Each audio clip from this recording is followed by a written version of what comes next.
Rekan-rekan sekalian, mohon Pak Kabithumas, saya bicara berdasarkan kompetensi dan profesional berdasarkan aturan hukum yang berlaku.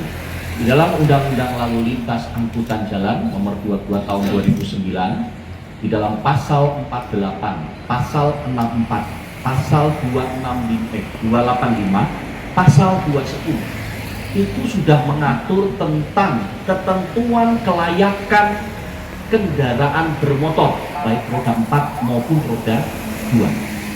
Khusus untuk terkait dengan knalpot tersebut juga sudah diatur dalam pasal tersebut, pasal 48 tentang kebisingan, pasal 64 juga tentang kelayakan kendaraan, pasal 2010 yaitu kendaraan yang beroperasional di jalan raya harus memenuhi standar kelayakan.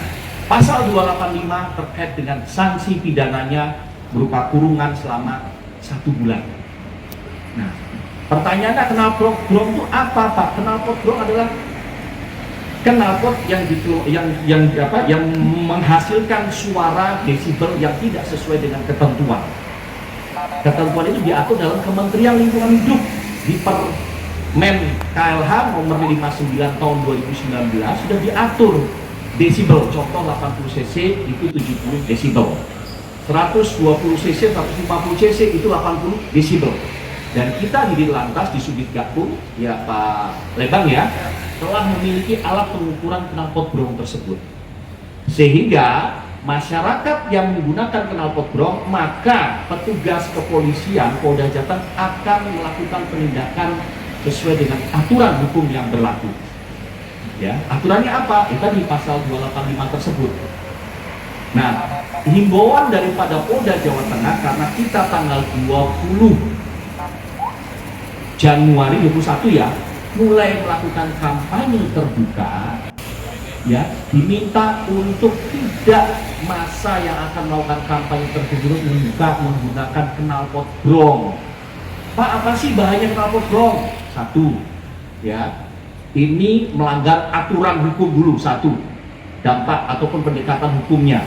Pendekatan sosiologisnya yaitu mengganggu ketertiban dan juga kenyamanan masyarakat pengguna jalan raya.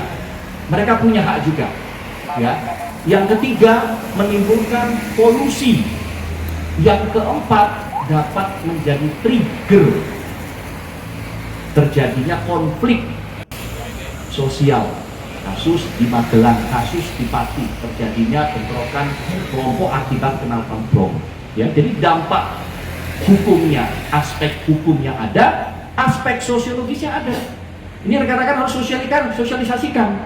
Kenapa knalpot itu dilarang? Satu, secara hukum memang dilarang. Atur hukumnya dari peraturan Kementerian Lingkungan Hidup ada, di Undang-Undang Lalu Lintas ada, sanksi pidananya ada.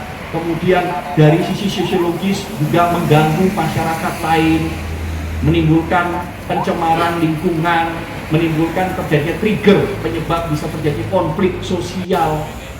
Itu tolong disosialisasikan, sehingga harapan kami masa sekarang Polda Jawa Tengah dengan Polres jajaran melakukan kegiatan secara masif dan struktur setiap hari. Kita akan melakukan penertiban. Tapi sekali lagi saya bilang katakan, kita tidak mau jadi pemadam kebakaran. Oleh karena itu penyelesaian harus melalui hulu dan hilir. Apa? Produksi bengkel-bengkel yang merakit kendaraan brong tersebut juga kita berikan sosialisasi. Kita berikan himbauan tidak menjual. Kalau ada produksi kita akan bersama-sama dengan teman-teman Krimsus untuk menggandeng. Jika himbauan kita tidak diindahkan, maka akan diambil tindakan tegas. Ambil tindakan tegas sesuai dengan aturan hukum yang berlaku. Jadi pada kesempatan ini mohon produsen, bengkel-bengkel yang memproduksi kendaraan ataupun knalpot brong tersebut agar dihentikan. Jangan sampai nanti menjelang kampanye masih juga menggunakan. Masyarakat yang masih menggunakan segera diganti.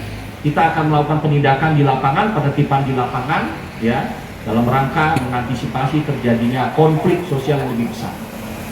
Ini rekan-rekan sekalian terkait dengan knalpot brong. Harapan kami menjelang pemilu nanti untuk wilayah hukum Polda Jawa Tengah kita zero knalpot brong.